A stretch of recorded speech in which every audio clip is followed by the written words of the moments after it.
இந்த வீடியோவில் நம்ம என்ன பார்க்க போகிறோம் அப்படின்னு பார்த்தீங்கன்னா என்டிபிசியில் சிசிடிஎஸ் அப்படின்னு சொல்லி லெவல் 6ல் ஒரு போஸ்டிங் இருக்கும் சரிங்களா. அதே மாதிரி லெவல் 3ல் வந்து சிசிடிசின்னு சொல்லி ஒரு போஸ்டிங் இருக்கும். ஸோ இந்த ரெண்டு போஸ்டிங்கை பற்றி தான் தெளிவாக பார்க்க போகிறோம். வீடியோவை ஸ்கிப் பண்ணாமல் பாருங்கள்.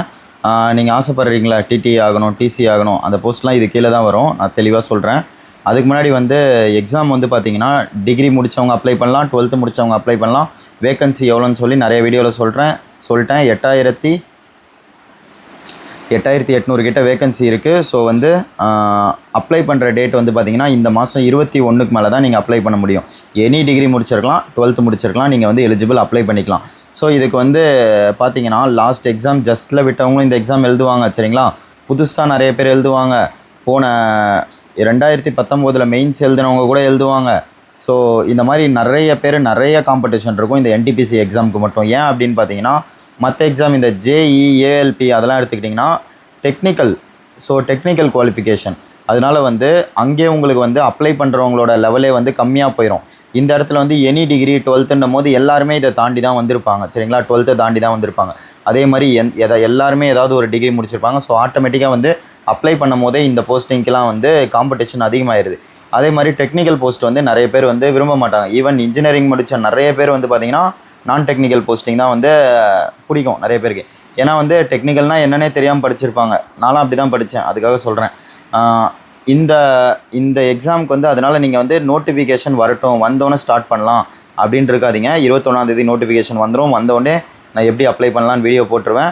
ஸோ அதை பார்த்து அதுக்கப்புறம் அப்ளை பண்ணிக்கலாம். பட் இப்போத்துலேருந்தே படிக்க ஆரம்பிங்க. ஏன்னா ஒன்ஸ் நோட்டிஃபிகேஷன் ரிலீஸ் ஆயிடுச்சுன்னா 3 மாதத்தில் வந்து உங்களுக்கு எக்ஸாம் வச்சுருவாங்க.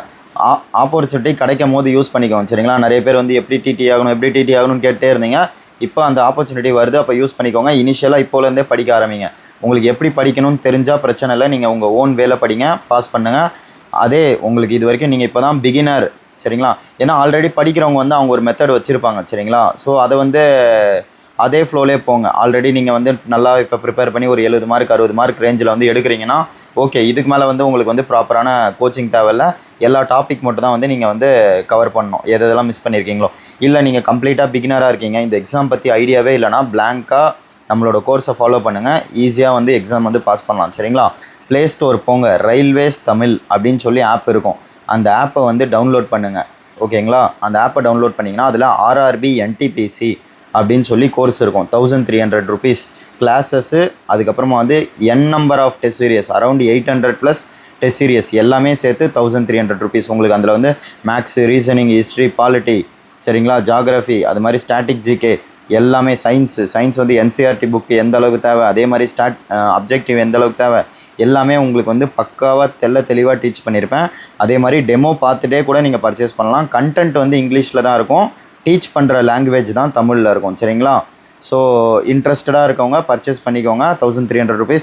ஏன்னா வந்து ப்ரைஸ் ஹைக் வந்து கண்டிப்பாக இருக்கும். ஸோ வந்து கூடிய சீக்கிரம் எவ்வளோ சீக்கிரம் பர்ச்சேஸ் பண்ண முடியுமோ பர்ச்சேஸ் பண்ணிக்கோங்க. ஏன்னா இப்போதுலேருந்தே படிச்சிங்கன்னா உங்களுக்கும் வந்து ஒரு 3 மாதத்தில் சிலபஸை கம்ப்ளீட் பண்ணுறதுக்கு, எக்ஸாம் கொடுக்கறதுக்கு ஈஸியாக இருக்கும். ஸோ நோட்டிஃபிகேஷன் வந்தோன்னா ஆல்ரெடி ரொம்ப பிகினராக இருக்கீங்கன்னா ஸோ இப்போலேருந்தாவது அட்லீஸ்ட் ஸ்டார்ட் பண்ணுங்கள். வாங்க நம்ம மெயினாக வீடியோ எதை பற்றி பேச போகிறோம். இந்த டிடிஇ டிசி இந்த போஸ்டிங்லாம் பற்றி சொல்கிறேன் அப்படின்னு சொல்லியிருந்தேன். இது வந்து டிகிரி லெவலில் வந்து சிசிடிஎஸ் அப்படின்னு சொல்லுவாங்க இந்த போஸ்டிங்கை. 12th லெவலில் வந்து சிசிடிசி அப்படின்னு சொல்லுவாங்க.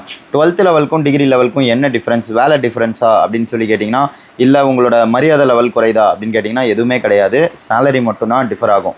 யாருமே யார் கீழேயுமே வந்து வேலை பார்க்க மாட்டாங்க. யாருமே யாருக்கும் சேலரி தரப்போகிறது இல்லை, கவர்மெண்ட் தான் சேலரி தருது. ஸோ அதனால் 12th லெவலுக்கும் டிகிரி லெவலுக்கும் என்ன டிஃப்ரென்ஸ்னால் சேலரி மட்டும் தான் டிஃப்ரென்ஸ். இவங்க செய்கிற வேலையை தான் அவங்களும் செய்வாங்க. இவங்க பார்க்குற அதே ஷிஃப்ட், இவங்க 7 hour பார்க்குறாங்கன்னா அவங்களும் அதே 7 hour தான் பார்ப்பாங்க. இவங்க 8 hour பார்க்குறாங்கன்னா அவங்களும் அதே 8 hour தான் பார்ப்பாங்க. என்ன அவங்க டிகிரி வச்சு அப்ளை பண்ணுறாங்க, இவங்க 12th, இவங்களோட குவாலிஃபிகேஷன் 12ன்றதால 12th வச்சு அப்ளை பண்ணுறாங்க. இவ்வளோ தான் டிஃப்ரென்ஸ். அதே இவங்களே வந்து ப்ரொமோட் ஆகிட்டாங்கன்னு வச்சுக்கோங்க, ஒரு ப்ரொமோஷன் எடுத்துகிறாங்க ஒரு 4 வருஷத்தில் அப்படின்னா இவங்களும் வந்து அந்த லெவலுக்கு போயிடுவாங்க. பட் போன வருஷம்லாம் வந்து சீனியர் சிசிடிசி அப்படின்னு சொல்லி லெவல் 5 தான் கொடுத்தாங்க. பட் இந்த வருஷம் சிசிடிஎஸ் அப்படின்னு சொல்லி டேரெக்ட் லெவல் 6 கொடுக்குறாங்க. ஏன்னா நீங்கள் இந்த 12th லெவல்லேருந்து இந்த சிசிடிஎஸ்க்கு போகிறதுக்கு உங்களுக்கு 2 ப்ரொமோஷன் அடிக்கணும் சரிங்களா. சீனியர் சிசிடிசி வரணும், அதுக்கப்புறம் தான் வந்து உங்களுக்கு வந்து சிசிடிஎஸ் வந்து கொடுப்பாங்க. ஸோ டேரெக்டாக வரதால் டிகிரி லெவல்லாம் ரொம்ப யூஸ் பண்ணிக்கோங்க ஈஸியாக வந்து. ஏன்னா டேரெக்டாகவே இன்ஹான்ஸ் சேலரிலாம் வந்து எக்கச்சக்கமாக இருக்கும், நீங்கள் நினைக்கிறதோட அதிகமாக இருக்கும். இப்போவே கரண்ட்டில் வந்து பார்த்தீங்கன்னா உங்களுக்கு 65 ரூபா இருக்கும். அப்போ வந்து அடுத்த வருஷம் பே கமிஷன்லாம் போட்டால் என்ன லெவலுக்கு சேலரி இருக்கும்னு யோசிக்காங்க. இன்னொரு 10 ரூபா ஏறும். டிகிரி லெவல்லாம். அதே மாதிரி 12th லெவல் இப்போவே கரண்ட்டில் வந்து 45 ரூபாய்க்கு மேலே தான் இருக்கும். அப்போ இன்னும் அந்த பே கமிஷன் போட்டால் 55 ரூபா கிட்ட வந்துடும். ஸோ அப்ளை பண்ணி கிளியர் பண்ணுற வழியை பாருங்கள், படிக்கிற வழியை பாருங்கள் ஃபஸ்ட் இப்போலேருந்தே. சரிங்களா? அப்ளை பண்ணுறது நான் நோட்டிஃபிகேஷன் வந்தாலும் உங்களுக்கு வீடியோ போட்டுருவேன் எப்படி அப்ளை பண்ணணுன்னு. என்ன இந்த போஸ்டிங் என்ன இந்த ரெண்டுத்துக்கும் டிஃப்ரென்ஸ் புரிஞ்சிச்சில்ல? சேலரி தான் டிஃப்ரென்ஸ், பெருசாக இல்லை. போஸ்டிங் நேச்சர், ஜாப் நேச்சர் என்ன அப்படின்னு பார்த்தீங்கன்னா, இந்த போஸ்டிங் கீழே வந்து டிடிஇ வரும், டிசி வரும், புக்கிங் ஆஃபீஸ் வரும். புக்கிங் ஆஃபீஸ்லேயே வந்து உங்களுக்கு அன்ரிசர்வ்டு வரும், அன்ரிசர்வ் டிக்கெட் இஷ்யூ பண்ணுறது. அதுக்கப்புறம் பிஆர்எஸ் கவுண்டர் வரும். அதுக்கப்புறம் பார்சல் ஆஃபீஸில் உங்களுக்கு போஸ்டிங் போடலாம், கூட் ஷெட்டில் போஸ்டிங் போடலாம். இந்த ஒரு சிசிடிஎஸ் இல்லை சிசிடிசி கீழே இத்தனை வரும். இதில் வந்து நமக்கு எது வேணாலும் இனிஷியலாக வந்து நீங்கள் சூஸ் பண்ணி நீங்கள் வந்து வாங்கிக்கலாம், உங்களுக்கு எதில் இன்ட்ரெஸ்ட்டோ. பட் ட்ரைனிங்லாம் காமன். பட் எல்லாத்த பற்றியும் ட்ரைனிங் வந்து உங்களுக்கு 60 days உங்களுக்கு வந்து ட்ரைனிங் வந்து கம்ப்ளீட்டாக கொடுத்துருவாங்க. சரிங்களா? கிளாஸ் ரூம் ட்ரைனிங், அதுக்கப்புறம் ஃபீல்டு ட்ரைனிங் எல்லாமே கொடுத்துருவாங்க. கொடுத்துட்டு உங்களுக்கு வந்து எது வில்லிங்கோ அந்த போஸ்டிங்கும் உங்களுக்கு வந்து போட்டு விட்ருவாங்க. ஸோ இதில் ஒவ்வொரு போஸ்டிங்கும் எப்படி இருக்கும் அப்படின்னு பார்த்தீங்கன்னா, இப்போ புக்கிங் ஆஃபீஸ் எடுத்துக்கிட்டிங்கன்னு வச்சுக்கோங்களேன். அன்ரிசர்வ் டிக்கெட்னா ஷிஃப்ட் வைஸ் இருக்கும். மார்னிங், ஈவினிங், நைட் டியூட்டி அப்படின்னு சொல்லி ஷிஃப்ட் வைஸ் இருக்கும். மார்னிங் டியூட்டி ஒரு பிரிச்சிருப்பாங்க. மார்னிங் டியூட்டினா ஒரு காலையில் 7 மணிலேருந்து ஒரு 1 மணி வரைக்கும், 1:30 மணி வரைக்கும் அந்த மாதிரி இருக்கும். ஒரு 7 மணி நேரம், 6.5 மணி நேரம் அந்த மாதிரி இருக்கும். அதுக்கப்புறம் அகைன் ஆஃப்டர்நூன் டியூட்டினா ஒரு 1:30 மணிலேருந்து ஒரு 8 மணி வரைக்கும். அதுக்கப்புறம் நைட் டியூட்டினா நைட் ஒரு 8:30லேருந்து அடுத்த நாள் காலையில் ஒரு 6 மணி வரைக்கும். இந்த மாதிரி நைட் டியூட்டி பார்க்குறாங்கன்னா அதுக்கு தனியாக எக்ஸ்ட்ரா சேலரி வந்து நைட் டியூட்டி அலவன்ஸ்னு சொல்லி எக்ஸ்ட்ரா அதுக்கு ஒரு அமௌண்ட் வரும் நைட் டியூட்டி பார்த்தீங்கன்னா. ஸோ இந்த மாதிரி வந்து ஷிஃப்ட் வைஸ் வரும். ஒரு 3 நாள் வந்து உங்களுக்கு மார்னிங் டியூட்டி வரலாம், ஒரு 2 நாள் ஈவினிங் டியூட்டி வரலாம், ஒரு 2 நாள் வந்து நைட் டியூட்டி வரலாம். இது வந்து நம்மளே வந்து கேட்டு கூட உங்களுக்கு ஏற்ற மாதிரி வாங்கிக்கலாம். ஸோ இதுதான் வந்து ஷிஃப்ட். இந்த மாதிரி ஷிஃப்ட் வைஸ் வரும் புக்கிங் ஆஃபீஸில். ரிசர்வேஷன் கவுண்டரை பொறுத்த வரைக்கும் மேக்ஸிமம் மெயின் ஸ்டேஷனில் மட்டும்தான் நைட் டியூட்டி இருக்கும். எல்லா இடத்துலையுமே நைட் டியூட்டி இருக்காது. இது வந்து 2 ஷிஃப்ட் தான் மேக்ஸிமம் இருக்கும். மெயினான ஸ்டேஷன் இந்த சென்னை எடுத்துக்கிட்டிங்கன்னா சென்ட்ரல் எக்மோர் இருக்குல்ல, இங்கெல்லாம் தான் வந்து ரிசர்வேஷன் கவுண்டரில் நைட் டியூட்டி இருக்கும். பட் அன்ரிசர்வ் கவுண்டரை பொறுத்த வரைக்கும் கம்ப்ளீட்டாக வந்து கம்பல்சரி நைட் டியூட்டி இருக்குது. ரிசர்வேஷன் கவுண்டரில் மெயின் ஸ்டேஷனில் மட்டும் இருக்கும், எல்லா ஸ்டேஷன்லையும் இருக்காது. இது வந்து பார்த்திங்கன்னா இதில் வந்து டியூட்டி வந்து உங்களுக்கு பார்த்திங்கன்னா இது வந்து பிஆர்எஸ்ன்னு சொல்லுவாங்க. இதில் 6 மணி நேரம் தான் duty. Morning duty, evening duty 2 shift தான் இருக்கும். 6 மணி நேரம் தான் டியூட்டி. அதே மாதிரி ஒரு நாள் வந்து இதுலேயும் ரெஸ்ட்டு. புக்கிங் ஆஃபீஸை பொறுத்த வரைக்கும் ஒரு நாள் ரெஸ்ட் இருக்கும். அதே மாதிரி நைட் டியூட்டி பார்த்திங்கன்னா அடுத்த நாள் ஃபுல்லாக ஈவன் நீங்கள் 2 நைட் பார்க்கலாம், 3 நைட் பார்க்கலாம். நைட்டு பார்த்திங்கன்னா அடுத்த நாள் பகலில் ஃபுல்லாக லீவ் வரும். சரிங்களா? அதே மாதிரி ஸ்டேஷன் டி எடுத்துக்கிட்டிங்கன்னா டிக்கெட் எக்ஸாமினர், டிக்கெட் செக் பண்ணுறவங்க, இவங்களுக்கு வந்து மார்னிங் டியூட்டி, ஈவினிங் டியூட்டி, சில ஸ்டேஷனில் மெயினான ஸ்டேஷனில் நைட் டியூட்டி இருக்கும். இல்லை மேக்ஸிமம் வந்து பார்த்திங்கன்னா நம்ம சென்னை சரௌண்டிங்கில் மெயினான ஸ்டேஷனில் மட்டும் தான் நைட் டியூட்டி, எல்லா ஸ்டேஷன்லையுமே இருக்காது. பட் ட்ரெயினில் போகிறாங்களே டிடிஇ, அவங்களுக்கு வந்து ஃப்ரீக்வெண்ட்டாக வந்து நைட்டு வரும். நைட்டு பார்த்திங்கன்னா என்ன சேலரி எக்ஸ்ட்ரா வரும், அவ்வளோதான். அடுத்த நாள் ரெஸ்ட்டு வரும், அடுத்த நாள் நைட் ஆஃப்னு சொல்லி வரும். ஸோ அவங்களுக்கு வந்து ட்ரெயினில் போகிறவங்களுக்கு டிடிஇன்னு சொல்லுவாங்க. ஸோ அவங்களுக்கு வந்து கம்பல்சரி நைட் டியூட்டி வந்து நிறைய வரும். ஏன்னா நிறைய நைட் ட்ரெயின்லாம் இருக்குல்ல, ஸோ நைட் டியூட்டி வரும். அதே மாதிரி ட்ரெயினில் போனீங்கன்னா உங்களுக்கு வந்து ட்ராவலிங் அலவன்ஸ்னு சொல்லி சேலரி போக எக்ஸ்ட்ரா, நீங்கள் டிகிரி லெவலில் செலக்ட் ஆகிறீங்கன்னா சேலரி போக எக்ஸ்ட்ரா ஒரு 23 ரூபா கிட்ட பார்க்கலாம். ட்ராவலிங் அலவன்ஸு, நைட் டியூட்டி அலவன்ஸ்லாம் சேர்த்து. அதே 12th லெவலில் போகிறீங்கன்னா ஒரு 14 ரூபா 15 ரூபா வந்து சேலரி போக சாலிடாக வந்து உங்களுக்கு வந்து பார்க்கலாம். சரிங்களா? ட்ராவலிங் அலவன்ஸ், நைட் டியூட்டி அலவன்ஸ்னு சொல்லி எக்ஸ்ட்ரா சேலரி வந்து வரும் ட்ரெயினில் போனீங்கன்னா. இதுதான் வந்து டிடிஇ டிசிக்கான டிஃப்ரென்ஸ். அதுக்கப்புறமா வந்து பார்சல் ஆஃபீஸ், கூட் ஷெட்.